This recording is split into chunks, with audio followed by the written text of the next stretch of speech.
이란과 미국의 군사적 충돌이라는 극단적인 지정학적 위기 속에서도 나스닥과 코스피 지수가 사상 최고가를 경신하고 비트코인이 78,000달러를 돌파하는 직관에 반하는 시장의 진실을 철저한 거시경제 데이터와 통합팽창의 수학적 로직으로 완벽하게 해부해보겠습니다.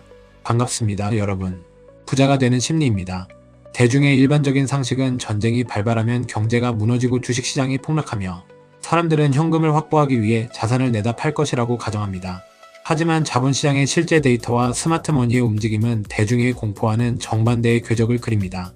현재 우리가 목격하고 있는 자산 가격의 폭등은 기업의 펀더멘털이나 자산 본연의 가치가 단기간에 기하급수적으로 성장해서가 아닙니다.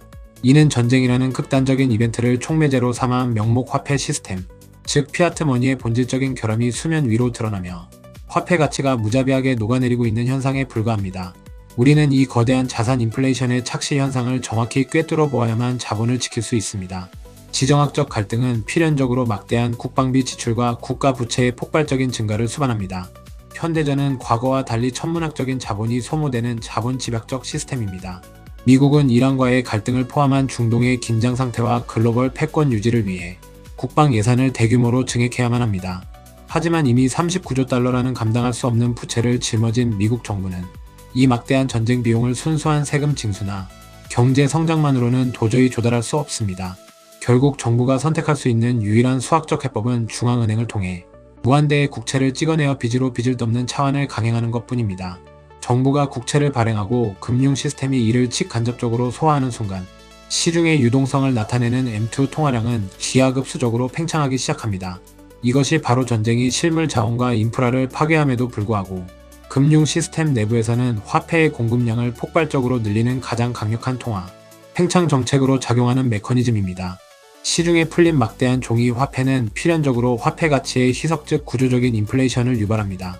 중앙은행이 금리를 아무리 높게 유지하더라도 정부의 재정 지출이 통제 불능 상태로 팽창하면 그 금리 인상의 효과는 무력화됩니다. 국가가 빚을 내어 시장에 돈을 살포하기 때문입니다. 이러한 고장난 화폐 시스템 속에서 나스닥과 코스피, 그리고 비트코인의 사상 최고가 경신을 바라보는 시각은 완전히 달라져야 합니다. 주식과 가상자산의 가격표에 적힌 달러와 원화의 숫자가 커지는 것은 자산이 비싸지는 것이 아니라 자산을 측정하는 잣대인 화폐의 눈금이 쪼그라들고 있음을 의미합니다. 자산 가격표의 분모에 위치한 화폐의 가치가 하락하니 분자인 자산의 명목 가격이 상승하는 거대한 착시 현상입니다. 거대 자본을 운용하는 월스트리트의 스마트머니는 전쟁의 물리적 공포보다 통화, 팽창으로 인한 현금 구매력의 증발을 훨씬 더 치명적인 경제적 리스크로 판단합니다. 따라서 이들은 가치가 하락하는 현금을 버리고 인플레이션을 방어할 수 있는 궁극의 피난처로 자본을 강제 이동시킵니다. 첫 번째 자본의 도피처는 바로 글로벌 기술 패권을 쥔 나스닥의 대형 독점, 기업들과 이들의 가치 사슬에 묶인 코스피의 핵심 우량 기업들입니다. 전쟁으로 인해 글로벌 공급망이 분절되고 원자재 가격과 인건비가 폭등하더라도 이들 위대한 기업들은 높아진 원가를 소비자, 제품 가격에 즉각적으로 전가할 수 있는 무소불위의 가격 결정력을 보유하고 있습니다. 인플레이션이 발생하면 독점 기업들의 매출액과 영업이익은 화폐 가치 하락분만큼 명목상으로 팽창하게 됩니다. 화폐가 녹아내리는 속도를 기업의 이익 증가 속도로 완벽하게 해지하는 것입니다. 이자 비용의 압박에 시달리는 한계 기업들이 줄도산하는 와중에도 잉여 현금 흐름을 창출하는 기업들은 사내 유보금을 바탕으로 오히려 자사주를 매입하고 시장 점유율을 확장합니다. 통화가치 하락을 기업의 성장으로 치환할 수 있는 확실한 생산, 수단만이 자본주의 시스템의 피난처가 되는 것입니다. 두 번째 자본의 도피처는 절대적인 희소성이 수학적으로 증명된 비트코인입니다. 비트코인이 저점 대비 30% 급등하며 78,000달러를 돌파한 것은 단순한 투기적 수요가 아닙니다.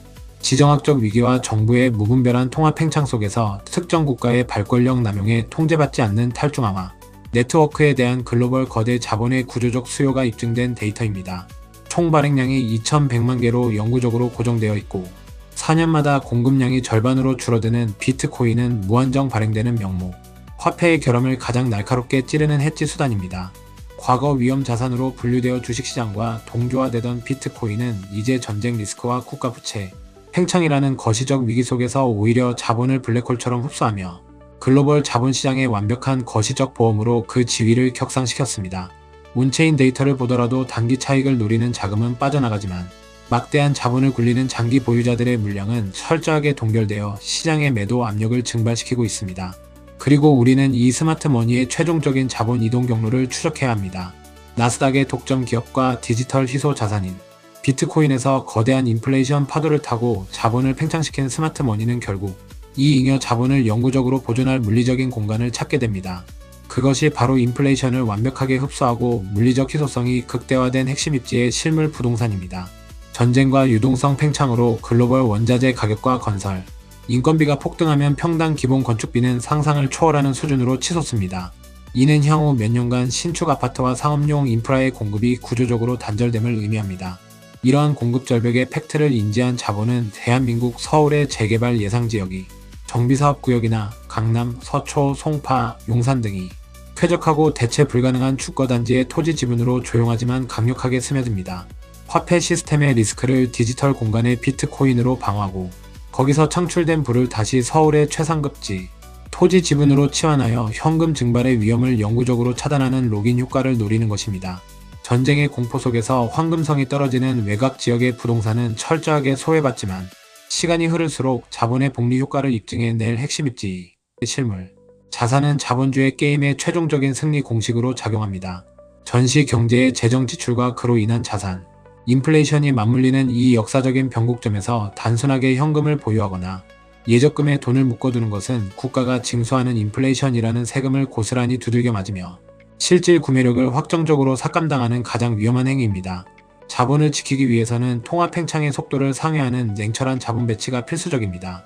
일상적인 지출을 철저하게 통제하여 잉여 현금을 창출하고 이 자본을 압도적인 가격 결정력을 지닌 글로벌 우량 기술주 공급이 수학적으로 제한된 비트코인, 그리고 물리적 대체가 불가능한 서울 핵심 입지의 우량 지분으로 분산하여 거시경제의 거대한 시스템 리스크를 방어해야만 합니다. 이란과 미국의 군사적 갈등이라는 극단적인 상황 속에서도 M2, 통화량 증가를 동반한 자산시장의 폭등과 디커플링 현상을 팩트 데이터로 확인했습니다. 고장난 화폐 시스템 속에서 통화 팽창이 가속화되는 현재의 매크로 환경을 고려할 때 시청자 여러분은 확보한 잉여 현금을 나스닥의 독점 기술주 서울 핵심 입지의 우량, 부동산 비트코인 중 어느 자산의 가장 무거운 비중으로 배치하여 여러분만의 방어선을 구축하실 계획입니까? 그 경제학적 근거와 실전 투자 시나리오를 댓글로 남겨주시고 다른 투자자들과 치열하게 분석해 보시기 바랍니다. 오늘 영상의 데이터 분석과 거시경제, 통찰이 여러분의 자본 배치 전략에 도움이 되셨다면 구독과 좋아요를 부탁드립니다.